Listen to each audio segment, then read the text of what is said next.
We are here at Sebring Expo 2013 and we're looking at an airplane we haven't seen before. Well, it's the same model we've seen before, but it's got a bunch of changes to it, so it's got a little bit of different name.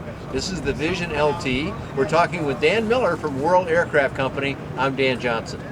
Welcome to Sebring with a new airplane, Dan. Thank you, Dan. So, you've got an airplane here that you were saying can be bought in ready-to-fly mode. That is a special light sport aircraft for just $85,000 and some change, I think. That is correct. We've taken our standard Vision aircraft that's been out for quite a while and people are familiar with, and we've done some things to the interior to reduce the cost. We find that people are always squeezing dollars these days, and we've been able to do that in this airplane. Well, the deluxe version, if you want to call the other one that, because it's the same model airplane here, is the Vision without the LT on the end of it. Correct. And for example, you can see right behind my head here, we've got metal. Now it's nicely finished, it's all nicely painted, and there's nothing at all wrong with it in my mind, but the Vision with the higher price tag and more deluxed out interior, this is all covered, isn't it? It's covered and insulated, and also it's in a high quality vinyl. Our airplanes, all of our airplanes are painted on a spit, so they're all painted inside, even the other Vision as well as this one. But this is a DuPont aircraft paint, and it's in a very good process of painting this airplane, so we feel like we get the best of both worlds, a lower price but still a quality product. So one difference then is going to be without insulation. It's going to be a little noisier cabin. Correct. But you know, these days that's not that big a deal because everybody uses a headset like you got hanging on this handy hanger right behind you. We all use those things anymore, so the noise isn't that big a deal. And you know, $85,000, that's a pretty great price. So the seats are a little simpler. You got a cloth center section here. I see some metal pieces here. There's metal on the panel, metal up above me, metal over here. Nicely finished. I've been to the factory in Paris, Tennessee, that is, Correct. not Paris over there in France. Correct. And you've got a knock 'em down paint shop there. Well, we're particularly proud of the paint shop because we do feel like that the better the paint quality, the longer lasting the airplane. We don't have a lot of people, you know, complaining about our paint shop. I guess not. You know, there's a little bit of art to that too. It's a nice facility technically, but I mean, this paint, I'm not a painter, but I've seen a lot of paint, and this looks immaculately done. Well, we got one other change that we want to talk about with the airplane, and that has to do with where this airplane is going to be fully manufactured now. You are located in the interesting town of Paris, Tennessee, with its own little mini Eiffel Tower. I have a picture, so I know it's there. And the catfish capital of the United States. Catfish capital of the United States, and they don't have that in Paris, France. That's right. But there's also going to be something else in Paris, Tennessee now. This airplane, designed by a gentleman named Max Tedesco in Colombia, obviously a fine designer that knew what he was doing that way, and has worked with you before in the production of the airplane, but now all that's coming to the United States. Tell us more, Dan. Well, Max being the designer of the aircraft, he has all the design notes and of course all the drawings and things like that. But we felt like that it was important for us to be able to do as much in Paris as we could. So we've just recently purchased a punch press, and that punch press, it sounds pretty minor in the scheme of things, but what that's going to allow us to do is completely manufacture all parts of the airplane in the United States by using that punch press. And that's going to be delivered here real soon and installed, and we can't wait to get it going, because it will reduce our costs further, and therefore it will hopefully reduce our cost to our customers. Excellent. Well, it's an all-metal airplane, so yeah, those terms and that equipment are appropriate for being able to do more of it.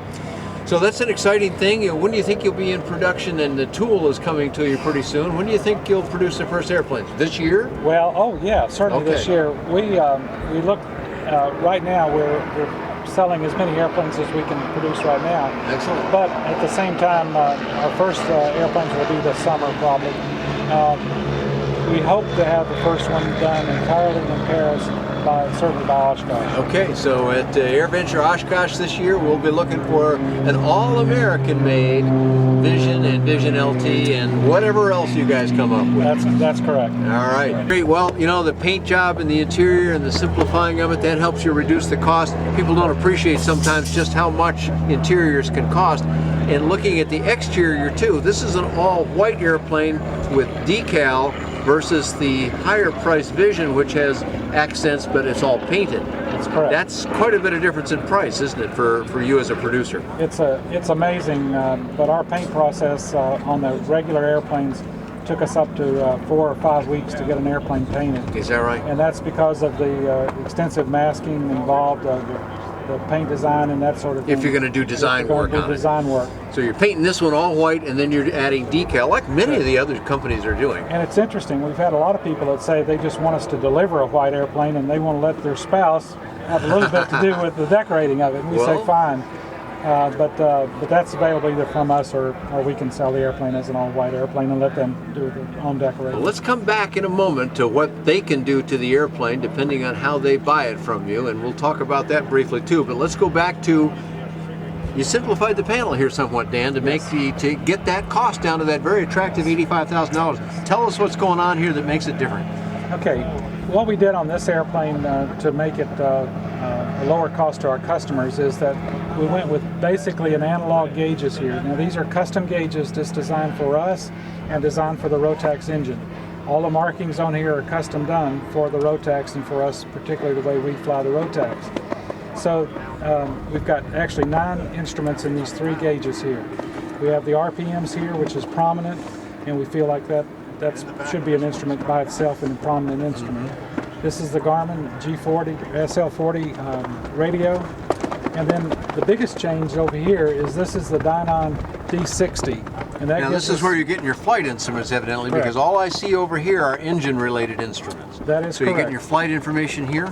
That is correct. The flight information is in front of the pilot, and it of course gives us airspeed, altitude and so forth and so on. It's completely customizable and it's similar to the Dynon 1000, so the learning curve is really easy for us. The other thing we've done on these airplanes is that we've gone to a push button start. It gives us a lot more reliability than a 3 or 4 function start. We've got separate ignition switches. This airplane also, I was kidding the owner of our company because we were going to be flying down here in the wintertime from Paris. So he said, I've got a surprise for you. He said, we've put heaters in these airplanes. So this airplane actually has a heater up underneath here that will generate enough heat to heat the entire airplane, and that's the heater on and off switch right there. All right, cool. The only thing I see wrong with this, Dan, is that joystick's too long a reach. I don't have arms that long. Well, I don't know. There's got to be a trick here. What's the trick? It is. The trick is that the joysticks or the controls fold down to get in and out of the airplane, and then they come out. There you go. Lock into place when you want to fly. And you got a friction lock right down here between your legs that locks that solidly in place, so when you push forward, it now functions in the expected way. And this is the elevator trim is right there in your hand, and underneath here, of course, is the push to talk. There's your push to talk in the back. That's really slick because the entry around a joystick, a lot of us love joysticks. I prefer to fly with one, but they're kind of a pain to get in around, so you've just solved that problem. Very nice. That's really This is a really pretty little airplane, you know, and I know people like to doll them up with all the goodies and autopilots and everything else, but you can have the same joy in this airplane you can in one with every bell and whistle imaginable. That's correct.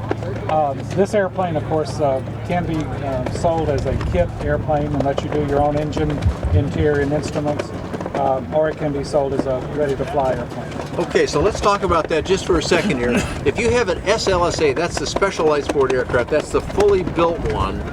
That comes from the factory, it's built. You can't make any changes to it without the factory's explicit approval, and before they can give that, they need to go test and all of that, they, in this case, being you. But there's another option. If you buy an ELSA, that is an experimental light sport aircraft, or what most people would call a kit, but not an amateur built kit where you do a lot of work. You can do a fairly small amount of work. As the rule states it, then you get that ELSA. It has to be just like this one here. If you bought the $85,000 Vision LT, it has to have the same instrument. Everything has to be the same until you get your airworthiness.